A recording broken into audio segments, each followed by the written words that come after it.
All right, everybody, we're back again. This is your boy Billy Wayne with Legacy United, a Righteous Project Inc. podcast, here with another episode. Like I said before, we're inviting local entrepreneurs, people that are in the corporate world, and other individuals that want to share their story about what they've done, where they come from, and things they did to get to where they are today. And today, I want to introduce to you guys our actual chief of technology officer for the Righteous Project Inc. here with us.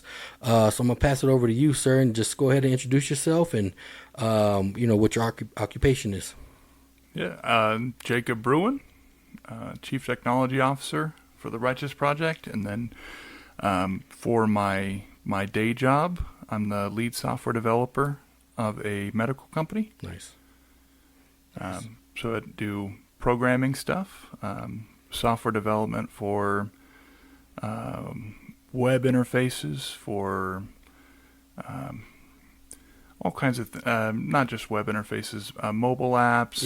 Yeah. Do different services and whatnot. Have to do working a lot with AWS, Okay. Amazon's Yeah. web services. Yeah, nice. Yeah, so do a lot of stuff like that.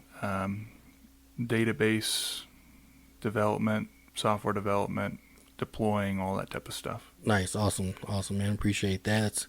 That's definitely a position that's very important these days. And I think we were just talking about it not too long ago. We were talking about how AI is really, those chatbots and everything's taken over, and just computer programming is becoming more relevant ever so than it has ever been, and I know it's been around for a long time, and now with people being fearful about losing their jobs to robots, man, I mean, there are people behind there actually programming and maintaining that type of technology as well. So I think that's where it should be going. There 100% going to be massive amounts of people that are going to lose their jobs, Mm-hmm. but the entire idea is that there's going to be plenty of people that are going to lose their jobs the same way when the printing press came around that people lost their jobs, or the same way that when during the Industrial Revolution, or like, for instance, the conveyor belt type of assembly lines and whatnot, there were massive amounts of people that lost their jobs. There's definitely going to be people that are going to lose their jobs, and the hope is that the direction is you will gain skills in technology areas, Right. and you will lose a job, but you're gonna gain another job as long as you're able to pivot and update your skill set as far as what you can do. Right. You're gonna be able to get a different job. Right. It's not just that, like, you lose your job and then you won't ever be able to work again. Yep. You gotta take on the idea that you have to update your skill set for the times. Right. So you have to be able to transition. Yep, I agree 100%, man. You're right about that. And it's an important aspect, technology, computer science, information as well. And I think that's an integral part that you play for our organization too. We do start off with financial literacy, but we are going to branch off into making sure that we can provide those same type of lessons and courses, for the youth as well, man. So thank you for that very much. Yeah, and it just as a side note, Yep. We had talked about this earlier as well, as far as pillars that you can go on for things that you can provide to younger individuals that will prep them for the future. Yep. Prep them for amazing career opportunities and whatnot. Software, or not even just software, don't get me wrong, technology type jobs, and being literate in the financial sector, and that includes business dealings, right? So not just like figuring out how to invest or something similar. Yep. We're talking about being able to be competent in starting and running your own business or something along those lines. If you're competent in technology and you're competent in financials, your literacy for financials is high, and your ability to develop, or at the very least understand, the operatings of how businesses are conducted, Yep. you're going to be incredibly well off. Yeah. Right. Yeah, your starting path is you're going to be leaps and bounds above other people. Yep. I agree. That's the focus, right? Is it provide those types of services for people that might otherwise not, I shouldn't even say might otherwise, more than likely are not provided that type of service. Yep. Because what it affords you is a type of wealth development that is hard to comprehend. Yep. Right. As long as you have those things with you. Yes, sir. Yes, sir. You're right about that, man. So, a lot of good stuff as well. And on the episodes, of course, we share about the backstories and everything that our guests, kind of gone through to get to where they are today as well. So I'm stuttering today. I'm going to pass you the mic and let you share your story for us today. So go ahead, man, take the lead and let us know. All right. I was born and raised in Phoenix, Arizona. Arizona's a beautiful state. It's not. It wasn't necessarily. I guess I'd say the beauty of a desert was lost on me. Okay. I appreciate four seasons way more than I do the type of environment that a desert offers. Right. A lot of people love Arizona and Phoenix in particular. I was never that big of a fan, but that is where I was born and raised, and of course I still have most of my roots are outside of course now my family that I have here. Yeah, but right. My brother and my mom and dad and all my friends from my earlier time and whatnot are all still in Arizona. Gotcha. Okay. So I do have a lot of connections there, but Colorado's where I call home now, of course, and I do not regret making that decision. Nice. But so I was born and raised in Arizona, and as far as me being a software developer now, for most of my childhood, I was, I would do nerd-like things, right? Okay. I say nerd, I don't, not in an offensive way or anything similar, Yep. but I am 100% a nerd. Yeah, I hear you. So I hear you. I'm full-blooded nerd, right? Through and through. So I've always done, whether it was playing video games when I was much younger, which nowadays every kid plays video games. Right. Was not so much the case when I was younger. Right. I'm a bit older, so was not the case when I was younger. So I always played video games. I played computer video games, which is even more abnormal. Right. Yep. A lot of kids might have played PlayStation or whatnot. Yeah, I was playing on the computer. Yeah, that's me. Yeah. Right. Most kids who played video games, like, doing the PlayStation or like the Super Nintendo type of thing, I was on a computer, which is very abnormal during that time anyway, Right. But so I always played computer video games, and I was really into playing video games, and I got to the point where as part of playing video games, back then, computers that you bought at the store, they weren't capable of hanging to do the specs and whatnot you need to play a video game. Yep. So I got fixated on this idea when I was 12 or 13 that I wanted to build my own computer. Oh, nice. A computer that was more of a powerhouse to play video games on. Yeah, right. So across a birthday, a Christmas, and another birthday, I was able to, with the help of my parents, of course, crazy amounts of support in the type of weird, nerd stuff that I was doing at the time, right? They were very supportive of all the different weird things that I would do. Right, okay.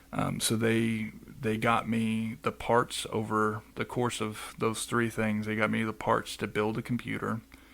And this was during a time, I know it's probably foreign to most people that would listen to this, most younger people, right? It's foreign to them because building a computer is, you can just pull up a YouTube video now, right? And you'd watch it, and you can go down to the local store and grab everything that you need to build a computer. It's not complicated, right? but this was before YouTube, like early stages of Google, Yep. like, Yep. it might not have even been around. I think it was Ask Jeeves during this time. Yeah, I remember that. So, yep, exactly. It wasn't, the resources weren't there in the same way. Yep. So I had to read articles online that didn't have pictures. Yep.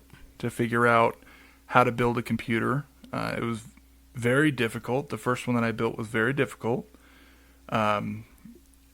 Much different than how it is today. But it just was, I was very dedicated towards doing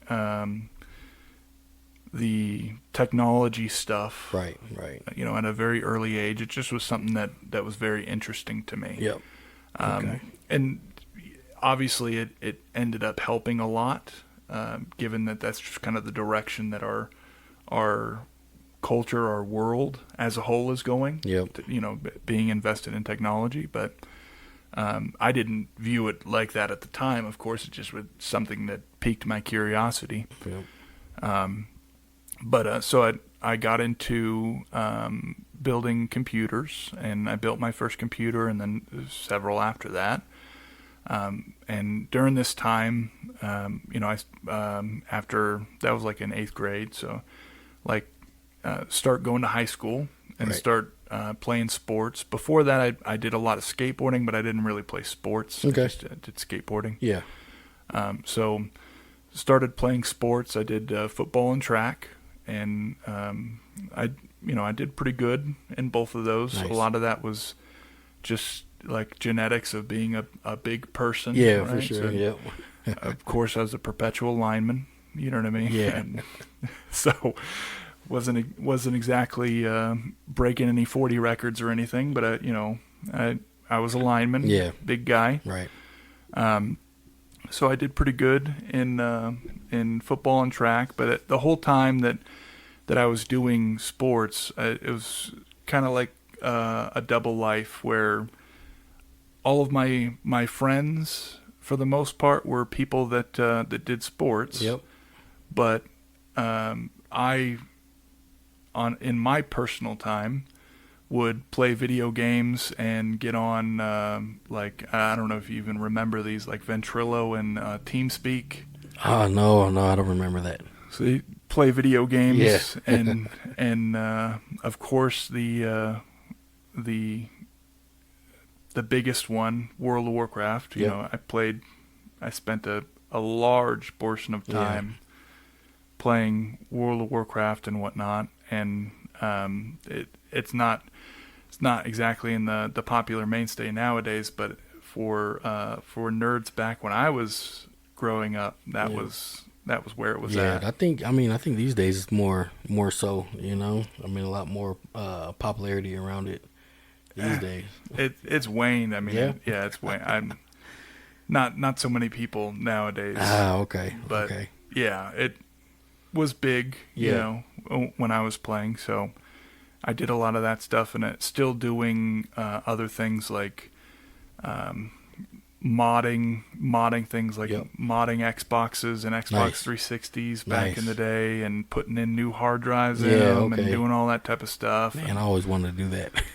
I built a computer Yeah. when I was 15. I built a computer that I made sure had a motherboard that was that had a very particular chipset that you needed to mod Xbox 360. So I went out of my way to get a certain component so that I could mod 360s for me and my friends. Of course, it's for the squad, right? Yeah, so I I had to have all my friends, we all had modded Xboxes with back then the 120 gig hard drive and the modded Xbox. Nice, all right. So we all had the amazing stuff, and then for the Xbox 360s, it was the same way where we all had the modded DVD-ROM so that we could play the games and dump them onto the 360 and whatnot. Yeah, nice, of course. right. Everyone was living big when I was around, right? Doing all the modding for everyone. Man.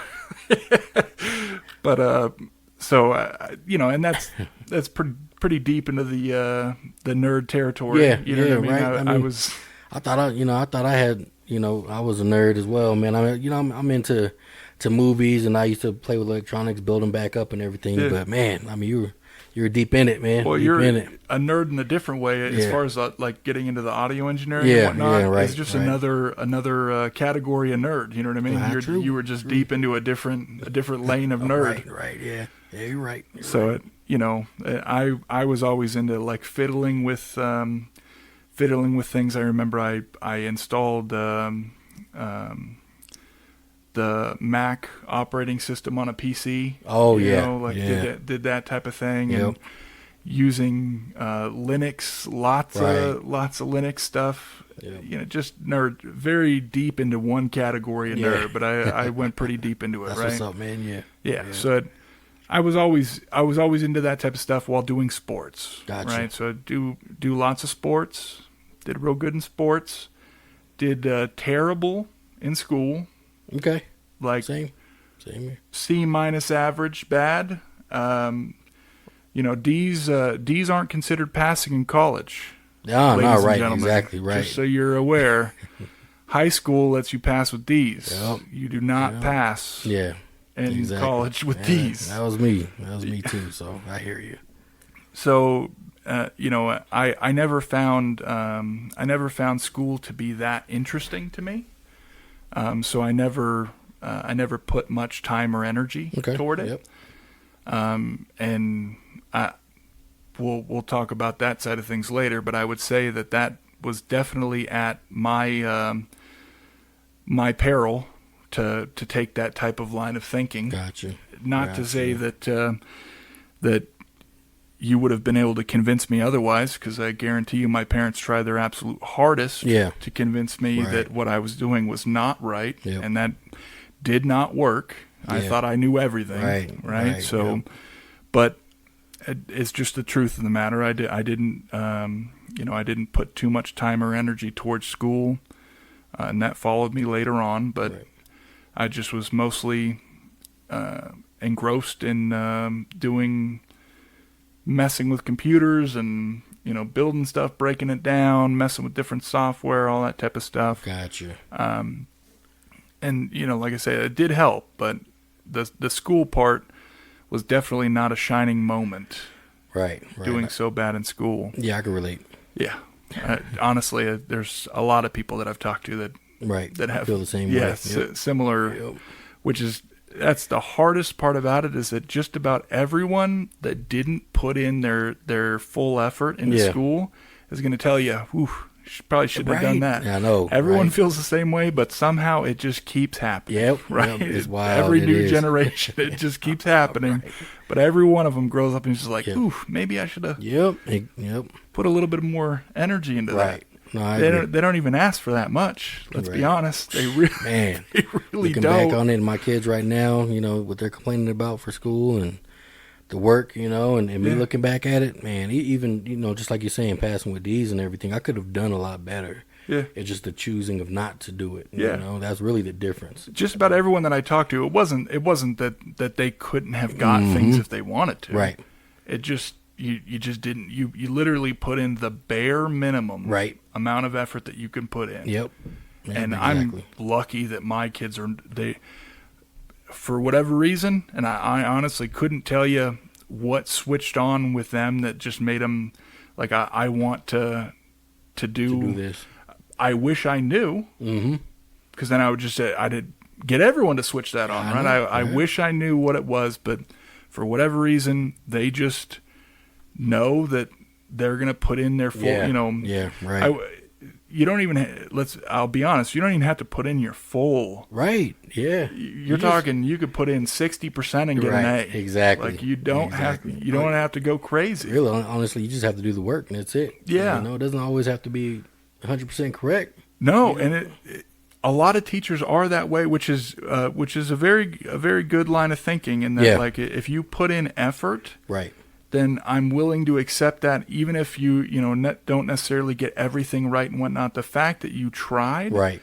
matters so much, Right. and I didn't do that, Yeah. right? And it's like I say, it was to my detriment that I didn't, but and that's something that I would suggest to anyone growing up is, putting in let's put it this way, you are 100% going to have to put in effort at some point in time.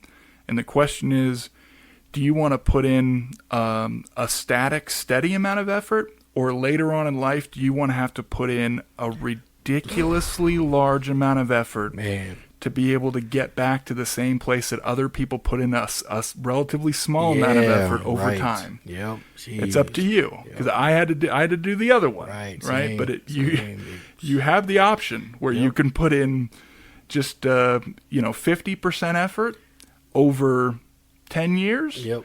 Or you can do 350% effort over 2 or 3 years. It's up to you. Yeah. But oh man, I would recommend the other way.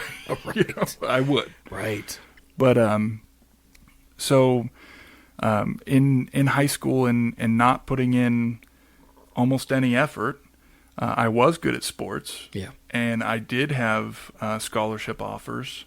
And as soon as any of those schools saw what my grades were, I wasn't that good, right? Yeah. There's a difference. Like Right. if you're top quality, then you can have C's. I wasn't that good. I see. Okay. I wasn't even close Yeah, to that okay. good.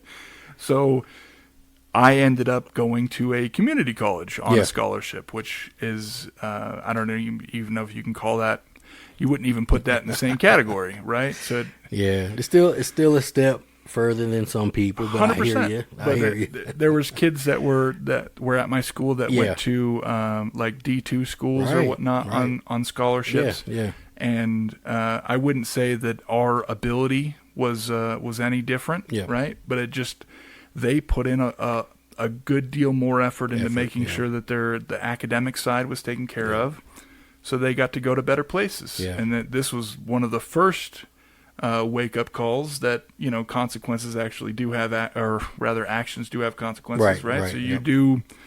This is something that I got hit with, where I got to go to a community college instead of somewhere else, and that's what I ended up with. So, I will be honest in saying that I still, even after that, was not mature enough to understand what happened or how I should take advantage of even this. Which, keep in mind, most kids don't even get this, right? Yeah, so.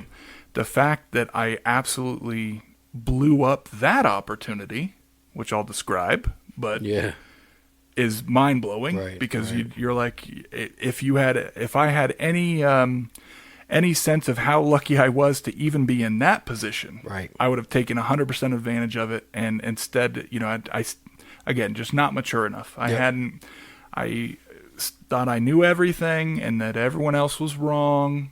I'm the ultimate on these things. I know exactly what I'm going to be doing. Right. At that time, I was certain that I was going to be a graphic designer. Yeah. But I have no skills in art. Right? So I'm not an artist. I'm not good at that part of my brain. Is not my strong suit. I got you. But I was certain that I was going to be a graphic designer. And everyone else was wrong. And, this is the path I'm going. I'm going to have this amazing career in an area that I'm terrible at. I don't know how I thought I was so certain on it. But I was, right? So I went to college and very quickly realized that I didn't like it and I wasn't good at it. And I probably goes hand in hand, right? If I loved it, like with most things for most people, right? If you love it, you eventually get good at something, right? If you have a passion for it. Yep. I didn't have a passion for it, and I wasn't good at it. Wow, interesting. Very confusing. Yeah. Okay. How I could have been, how I was so successful in misleading myself into believing that I knew exactly what was, how good I was going to be at this and whatnot. Wow. But so I go to college and I blow that opportunity by going to the rec room and playing ping pong instead of going to classes. Yeah. So I never went to classes, or very rarely went to classes, and mostly just went and played ping pong. Gotcha. Which I got pretty good at, Yeah. I'll be honest. Hey, but that's a tough sport, man. we had that we had that competition that I cleaned up at. Yeah. Oh, really? Yeah. Did you? Yeah. I didn't know that you did. That I cleaned up at. Ah, nice. All right. So, wow. Yeah, it paid off. Apparently, that's what the scholarship money that I got paid for was for me to get good at ping pong. So, I did that instead of going to classes, and that, of course, that ended up being, I don't get a scholarship anymore. Right. Yeah. You're no longer academically eligible, and I slacked off very heavily on the sports side of things. Yeah. I'll be honest, saying that I was doing the nerd stuff that I was very interested in, right? Yep. And I did the athletics that was mostly just genetics. If we're being honest, I was developed in such a way that I was good at those things without really putting much effort towards it. Yeah. And when you get to college, even community college, right, there's only so much that physical talents can take you. And when I say physical talents, let's be perfectly honest. I was on a very low rung in comparison to what you can achieve with just physical gifts, right? Because there's a Bo Jackson level of physical gifts, and there's what I had. Oh, it's not the same. Okay, right? Yeah. So I wasn't going to coast through anything just off my physical talents. Got you. And so I did good in high school. Lots of kids do. Yeah. Didn't do good at community college, which is the bottom rung of advancement from high school. Yeah. Right? The very bottom rung. Right. So if I wasn't coasting with my physical talents at that level, I'm not going to commit the time and energy to it, because my passion was always doing the nerd stuff. Yeah. And it just happened to be that I went to college for sports because it's what I got offered and whatnot. Right. So I wasn't ever interested so much in sports, and so I didn't really do real well in those. Completely slacked off on the academic side, and ended up in a situation where now I actually have to face the real reality of life, which is going and getting a job and paying for things, having bills, this type of thing. Right. So now I have to go into the real world where, I was Mr. Know-It-All. I knew exactly what I was going to do in life and whatnot. And then you're presented with the consequences of your actions, which is now you have to go get a job, right? Yep. You have to go and again, I completely messed up my opportunity at college and didn't put any effort into high school, right? Go get a job. I can go get a job with technical skills that I acquired, right? But I didn't take advantage of the opportunities that I had in education. So I didn't have a degree. Yeah, right. Or not even an associate's degree, but any degree, right? And my technical skills, like I was talking about, I was modding Xboxes and whatnot, not exactly something that translates into job opportunities. Yeah, right. Not a whole lot of people hiring modders. Hey, it sounds good, but when you present that to employers, you can't. You can't even tell them that, right? Exactly. So I just have to tell them that I'm good on computers. Right. That's about all you could say. You can't. They don't care if you installed a different operating system. Yep. Right? It's just not something that translates. Right. So I blew my opportunities on the education front, and all I could fall back on was my, what I had for technical expertise. Gotcha. So I did translate that into getting tech support jobs, which is how we met. Yep. Right. So we did. Yeah. So I was able to get tech support jobs, which was fine. And I was getting for a 21-year-old that was getting my first job ever and getting it in tech support, getting paid a decent amount of money at that time, for doing tech support. It wasn't that bad.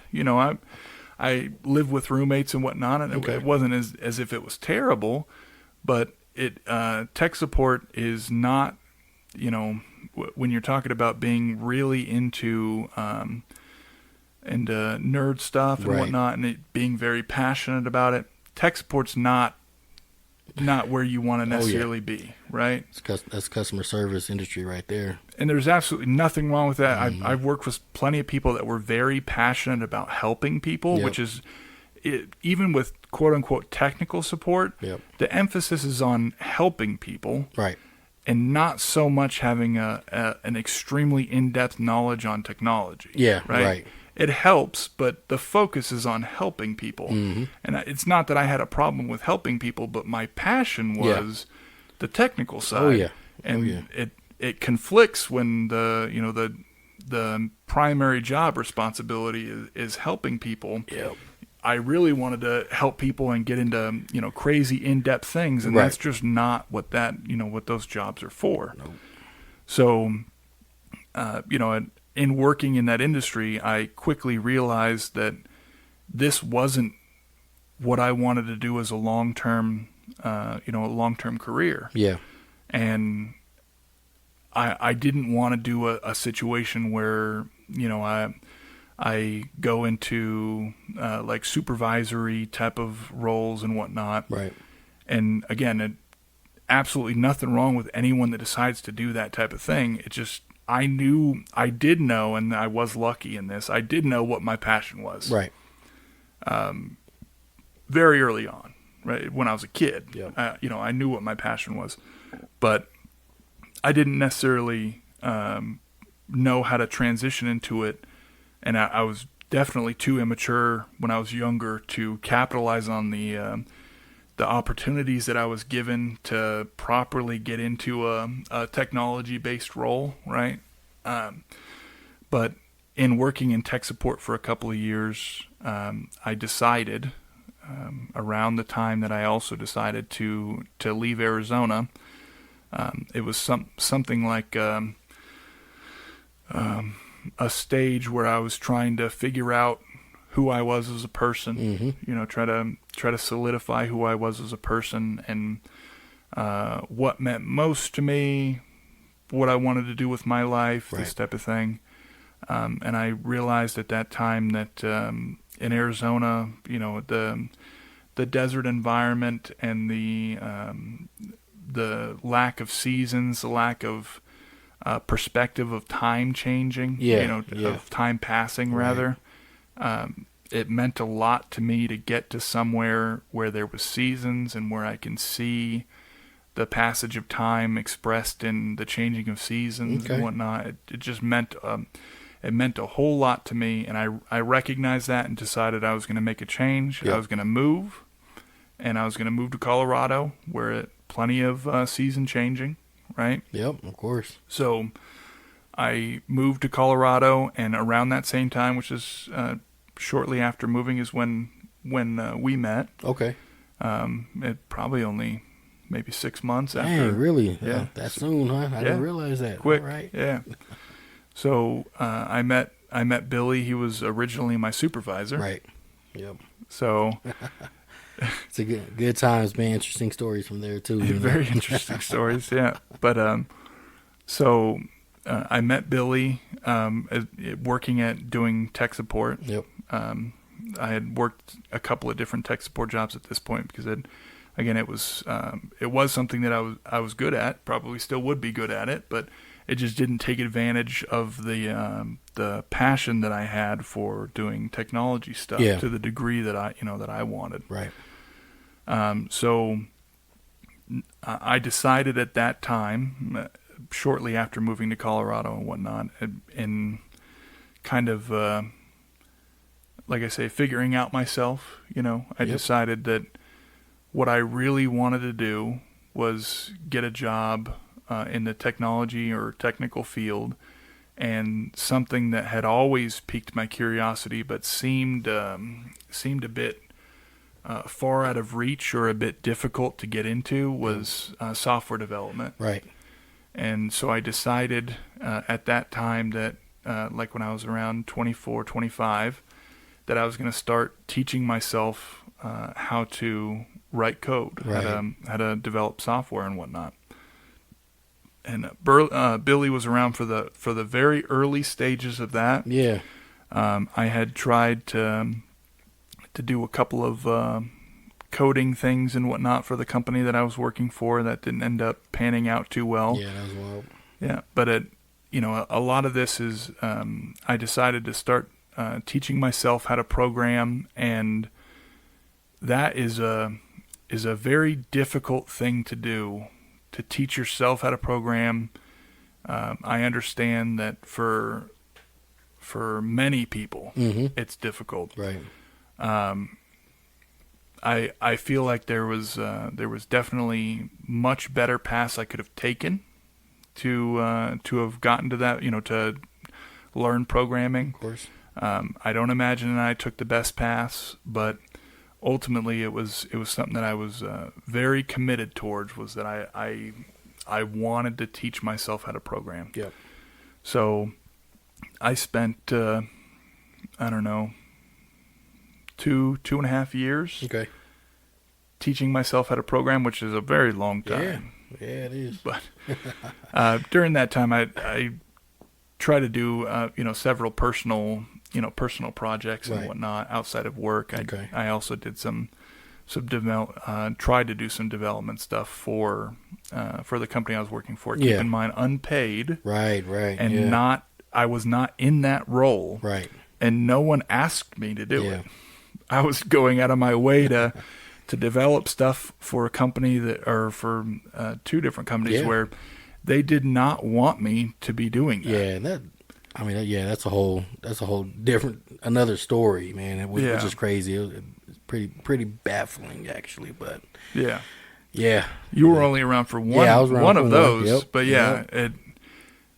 two different companies that, Mm-hmm. which I can understand, because I wasn't hired in that role. I can somewhat understand their perspective in not wanting to have me fiddling around with their internal systems and developing applications and whatnot. I can get it, but that was where I was cutting my teeth early on before I actually transitioned into a full career in that type of thing. Right.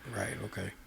So after teaching myself for 2.5 years or so, again working on different projects that I just come up with things that I wanted to solve or whatnot, I had met my now wife at the second company, the one that you weren't around for. Right.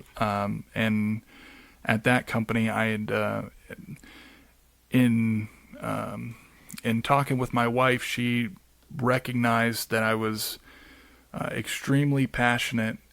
To be honest, I always say this, that there was only two supervisors that I've had that I've worked for that have ever put their neck out for me. One of them was you. Okay. And the other one I married. Oh wow! All right. So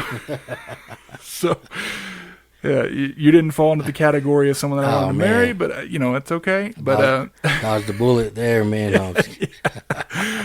But so she stuck her neck out for me, just like Billy did. As far as trying to reach out to the higher ups, saying like, "Hey, he's working on these things. They're really cool. Can we show him off?" type of thing. And again, that did not pan out at the second company. It was actually far worse than what happened at the first company. Yeah. Jeez. It did not go well. It was threatened to be fired on multiple occasions while trying to develop applications to help the company and not getting paid for it. Right. I was just doing it as an extra thing. Yeah. Right. But anyway, she stuck her neck out for me in that way, which is only two people. Yeah. Only two supervisors ever that have done that type of thing. Yeah. So I was very appreciative of that, and she encouraged me after seeing some of the stuff that I was working on and how dedicated I was toward it. Yep. So, she encouraged me at first to apply internally. Okay. To try to get a software developer role internally, right? And a lot like it is today, and this wasn't that long ago, maybe 6 years ago. Yep. A lot like it is today, most places say that they require a bachelor's degree to do anything in software development. Okay. Even junior positions, they require a bachelor's degree. And so at the company I was working for, which is a very large company, Mm-hmm. they were very adamant that you had to have that. It didn't even Wow. necessarily have to be in a software-related field, Yeah. but you had to have a bachelor's degree, no matter what. So that obviously didn't work out. Right. I couldn't. There was no way I could transition Yeah. Yeah. into a role like that at that company. So she, again, being my one of my biggest advocates, Mhm. right? You're extremely passionate about this. You should look at other opportunities, Yeah. right? You should go apply at other places and see if you can get a role doing this type of thing. Right. And that's ultimately how I started doing software development professionally. Nice. Is I applied to a couple of places, and there was only one place that was willing to. I shouldn't say a couple of places. I applied to a lot of places, but Yeah. there was only one place that was willing to look at me when I did not have a bachelor's degree. Okay. And they really, to this day, I've thanked my boss and my CEO several times Yeah. for this, but they stuck their neck out for me. Awesome. In that I did not have a bachelor's degree. Yep. I had very little. I did have a GitHub profile Yeah. that had some of my projects on it Okay. and whatnot, which definitely helps, and we'll talk about that later as far as transitioning and if someone was going down that path. Yep. It does help. It's almost a requirement, especially if you don't have a bachelor's degree. Wow. Okay. But I did have that. But if you don't have a school signing off saying that this guy at least knows enough, Yeah. right, to get a bachelor's degree, or you don't have a boot camp or something Mhm. similar that's signing off saying we're giving him a certificate that says that at the very minimum he knows this much, Yeah. right? Right. If you don't have that, it's very challenging. And the fact that the company I'm working for now stuck their neck out and decided, you know what, we're gonna interview this guy, see, try to pick his brain, see Right. how much he knows and whatnot, and eventually hired me and gave me an opportunity, my first job as a software developer, which as of right now, again, I'm the lead software developer there Nice, now, all right, right? yeah, So they gave me an opportunity, and at that stage in my life, which I believe was when I was 27, Okay.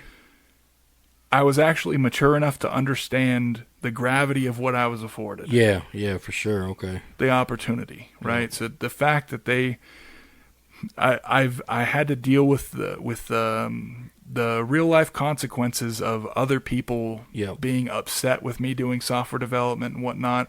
So when I was given an opportunity, I was like, okay, I'm gonna Yeah. have to run with this Oh, one, yeah, right? right, I'm gonna have to right. go full on. And when I started, I was actually making basically the same amount I was doing tech support, Oh wow. Yeah.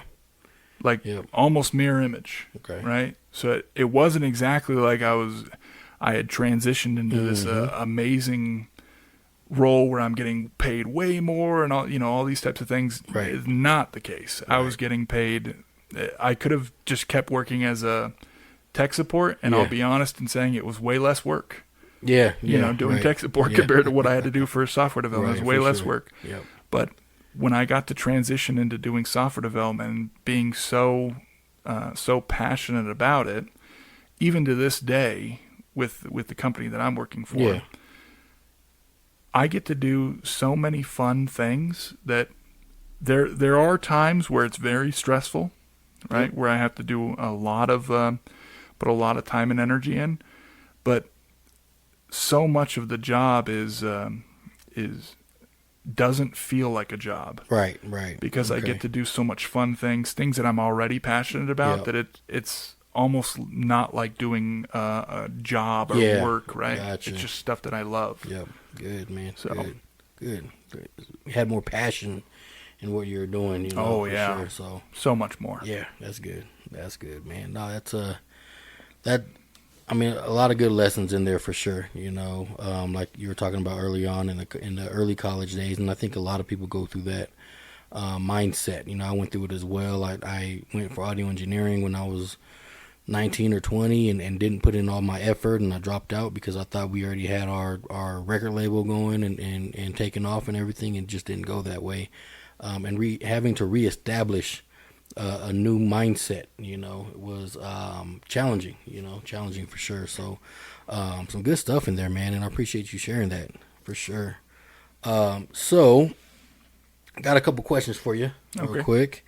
The first question, I ask everybody this on the episode. The first question is, as of right now, what do you do differently right now as far as how you approach, the software programming versus when you first started? So anything differently on how you approach starting code or reviewing code? I don't know all the languages or anything, but anything that you do differently now than you did when you first started? Yeah, I mean, when I first started, it's completely different compared to now. And then, I know so much more, and am as a result so much more efficient. Okay. That a lot of the early times were throwing massive amounts of time and energy at something, and a lot of like hair pulling type of things. That's why I'm bald now. Yeah, I hear you. I don't wear hair for no reason, man. I hear you. It's not genetics. It was learning how to develop code, ladies and gentlemen. So expect that. Yeah. That's why we're all bald. Yeah, man. Every software developer. Yeah, that's funny, man. I missed that one for sure, man. I hear you. But I just was throwing massive amounts of time and energy at it. And now I'm just much more efficient at being able to get something done. Software development is much more a mindset than anything else, where you have to be able to fully commit to the logical problem solving mindset. And it's very difficult to get into that type of mindset, especially for adults. It's very difficult to get to the point where you're almost fully committed to the problem solving type of analysis of something. Yeah. And once you're more skilled or more engulfed in that type of mindset, then it's much easier and much less stressful to figure out problems with things, as well as not just figuring out problems with things. The other part of it, and this is something that I cannot turn off, and I've seen this with quite a few people that do software development, is you look at things throughout life, as you're going about things, whatever it happens to be. And you just think like, oh, that could be solved through writing a program, right? So that could be automated, or that could be streamlined. You could create a site for that, or a service, or an application, or whatever it happens to be. Yep. You could. There's a new way that you could go about that, a technological way that you can go about solving that type of problem. Nice. And you almost can't turn that off once you get deep into the problem solving mindset and whatnot. And that you just get when I was first starting doing software development and whatnot, before you're fully qualified, fully developed in your skill set and whatnot, it would be too daunting to think like, I can solve that, because you don't even necessarily have your core skills yet, right? Gotcha. So I'm not solving nothing. You know what I mean? I still gotta get my legs underneath me before I could start doing that. Right. But once you're full in on it, then at that point it's just looking at different things throughout life. And like, I could solve that. Yep. I could write something for that, and that, but ultimately, is what I do for the company that I work for. Is it, what do we need to solve today? What's the problem of the day? What do we need to automate? What do we need to develop? What's the interesting technological way to solve a problem? A lot of times a problem related to manpower, where you're just like, this will take us 3 weeks and 50 people to do, Yep. and that costs money. That's a real dollar value. Right. If you can figure out how to do that in 12 hours and with one person sitting behind a keyboard, Right. and that's when I was talking about AI, and people transitioning and whatnot. To be honest, that is what I'm talking about, in that largely people will have jobs similar to what I was just talking about, where you're like, that's going to take 2 to 3 weeks and 50 people to do. Right. Eventually, those 2 to 3 weeks and 50 people, that's not even going to be something that we're asking anymore, because it's all going to be solved by technology stuff. But what you're going to need is those people to solve it with technology stuff. Right. So those 50 people, if they reskill, if they retool, educate themselves on different things, they're just going to be in those jobs. They're going to transition into the jobs where you're automating stuff. Exactly. And you're not gone. Right. You're not gone from the workforce. You just have to make a conscious decision to start transitioning. Right. Agreed. So that's nice. The goal of the Righteous Project as a whole. That's right. Exactly. Keep everybody ahead and prepared for sure, man. Exactly. Yes, sir. Good stuff. Good stuff. So, one more question for you here. Any advice that you'll give to the younger you? I would, I'll tell. You can ask anyone that I've talked to about this, and I will tell everyone until I'm blue in the face. Do not take it, or do not take advantage of the opportunities that are school when you're younger. As far as high school and college, if you're presented with the opportunities to take advantage of high school and college, you have to. The amount of time and effort that I put into learning software development by myself. If I would have put 20%, 30% effort when I was in college to taking the courses that were 100% offered, to do software development and whatnot, the place that I am in life right now, I probably would already be way farther. And I'm not, I won't put down where I am in life. I'm very grateful for where I am right now, but I can almost guarantee you I would have been way farther. As far as my career and whatnot, I'd have been higher up. I'd have been making more money. I'd have my skills would have been much more refined. Everything would have been better, right? And if you have the opportunity to do that type of thing, which pretty much everyone does. Pretty much everyone has the opportunity, to go to school and go to college and whatnot. You have to take advantage of that. And that's the biggest thing. And if I can say that along with this is, I would have. That's what I would have done differently. Is I would have, if I could have convinced myself, my younger self, which I'd be honest, I wouldn't have been able to. But if I could have convinced my younger self that that you need to dedicate a little bit more time and energy towards schooling and whatnot, that's what I would say. But I would also say that me and Billy, as well as my wife, and quite a few other people that I know, we're kind of the island of misfit toys. In that we all didn't take advantage of what was presented to us at a younger age. And we all had to put a massive amount of time and energy at a later stage in our life, which is much more difficult. Big time.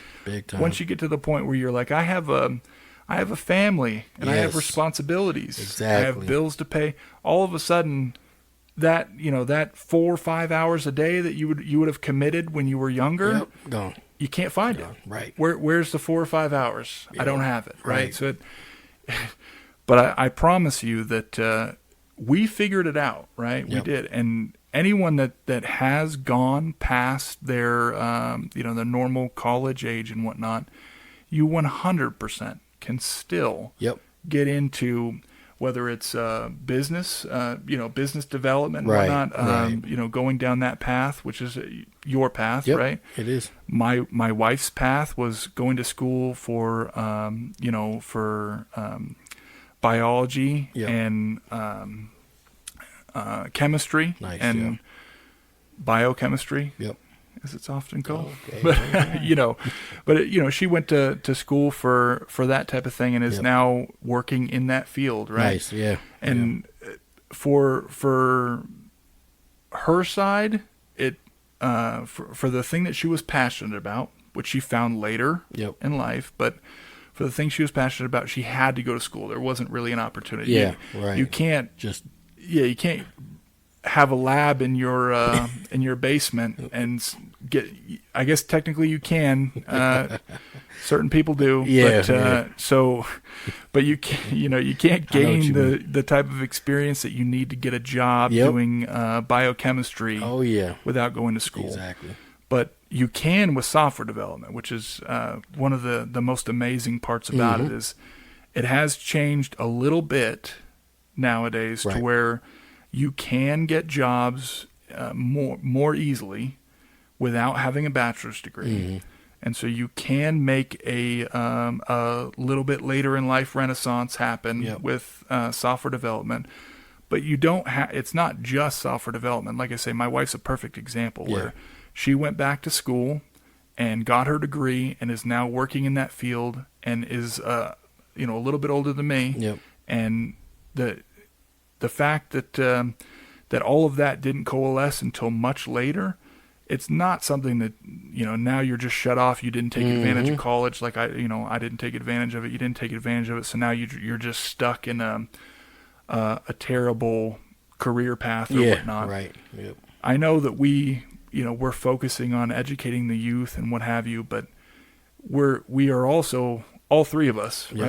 right? We're also very good examples of how you can bring things together and later after the fact. yeah, for you sure. could bring Yep. things together. You could still do it. So Never too late. yeah, it's Exactly. not You're right, man, and really good points. And one thing about the college aspect, and I hear this a lot as well. People go to college and they don't ever go into the field that they went to college for. I mean, to each their own as well. I mean, you can go get a trade early on and practice on that as well. I think there's a lot of opportunities for that too. But I don't want to hear anybody say they don't go to college because of the financial aspect. There are so many opportunities and grants that you can look into and apply for, even if you're working for a company. I took advantage of the paid tuition portion, through my company as well. So there's a lot of opportunities, and just like you said, through computer science, man, as long as you were putting in that effort, even if you put in that effort at a younger age, that increases your opportunity, to get out there and find something that you're more passionate about. And if you're doing it at a younger age, like a much younger age, say before the teenage years or early teenage years and whatnot, the ability for you to shift your mindset into that type of problem solving type mindset, Yep. it's much more flexible, much more flowing. Younger kids have a much easier time transitioning into that type of line of thinking. Yep. And so I know that's one of the biggest things that we're doing now is that for financial literacy as well as business development. To be honest, all three of them is being able to bring that type of offering to a younger audience Right. that is not typically afforded that type of schooling. Yep. Exactly. You and I both know that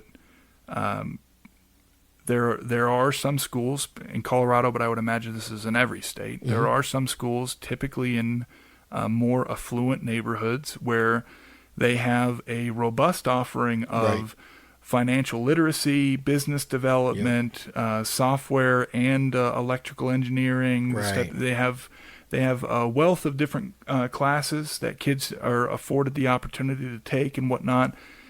That is not necessarily the case.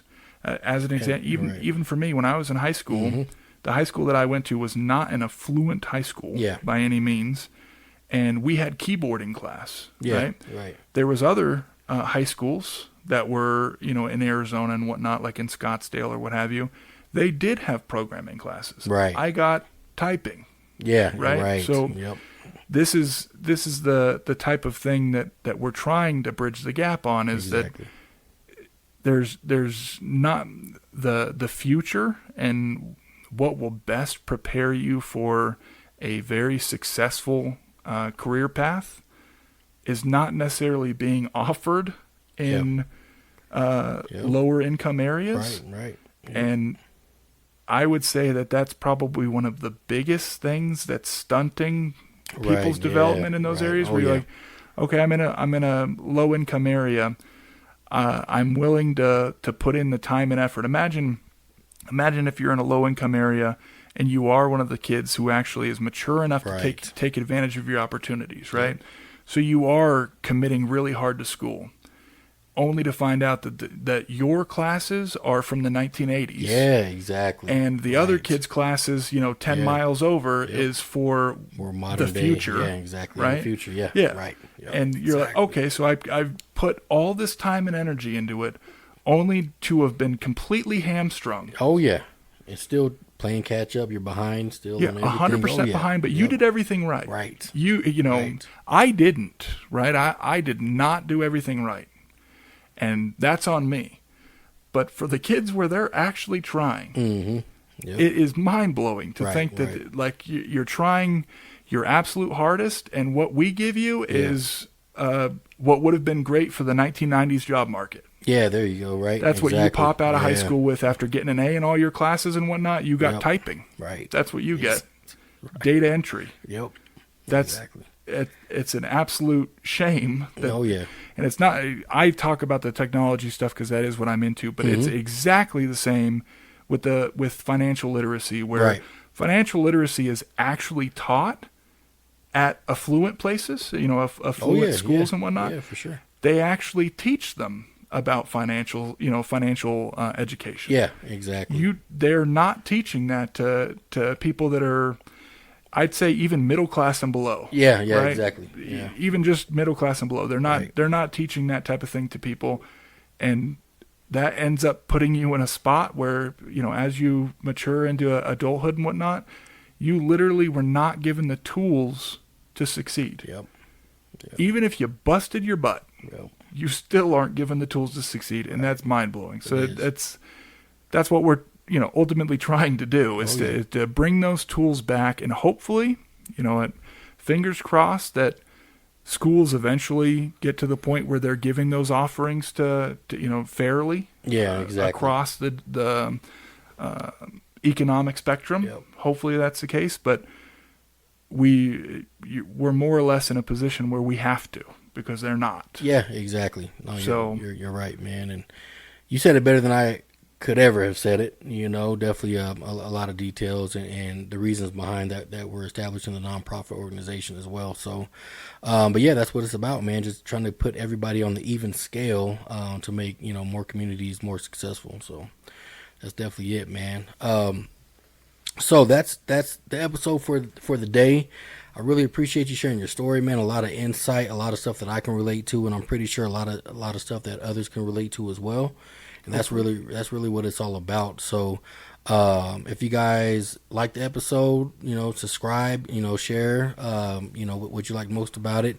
You can go to YouTube as well at Righteous Project, which is our podcast channel for YouTube. But we also are on Amazon Music, Pandora, Spotify, and a few others. I'll get my taglines in line, in more episodes. But you can always go to the website as well, righteousproject.org, to view all the content that we have. Too, we have a lot more resources than just a podcast. But definitely make sure to share these podcasts and subscribe, so we can get out there a lot more and keep providing you guys with this type of content.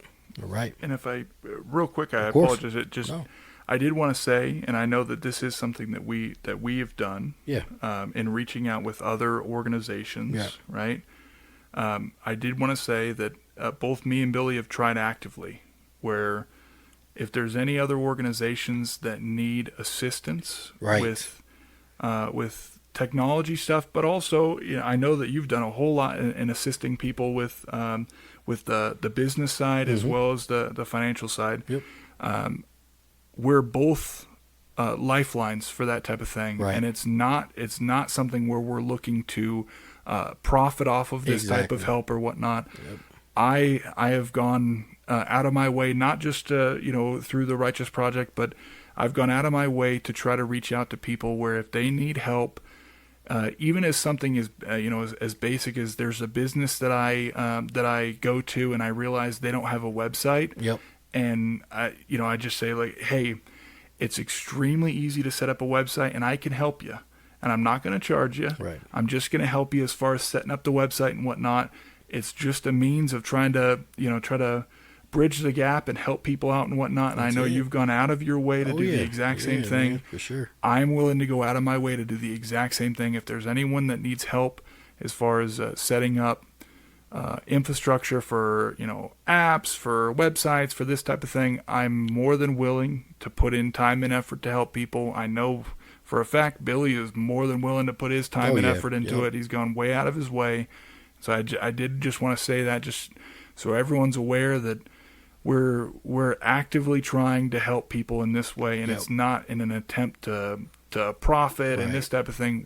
We just want to help people. Exactly. So if any of that type of stuff is, if anyone needs help with the technology side of building out their business or their nonprofit or whatnot, or the financial / business side, Billy's the guru on that, and I can promise you I'm not. I'm the guru on the technology side, and so we can help. Yeah, for sure. Just email, phone call away type of thing. Yeah, exactly. So, you guys can always email us at our contact info that you can find on our website, righteousproject.org. Don't forget to visit that. But just like he said, we're here to help. That's what the Righteous Project is all about. So just stay tuned. Keep an eye out for more content. Subscribe to newsletters and YouTube channels and all that. We'll make sure that you guys stay updated. But once again, thank you for listening. Definitely been a pleasure. Thank you again, Jacob, for joining as a guest. Appreciate it. And we'll see you guys soon. All right. So this is Billy and Jacob signing out for the day. See you guys in the next episode.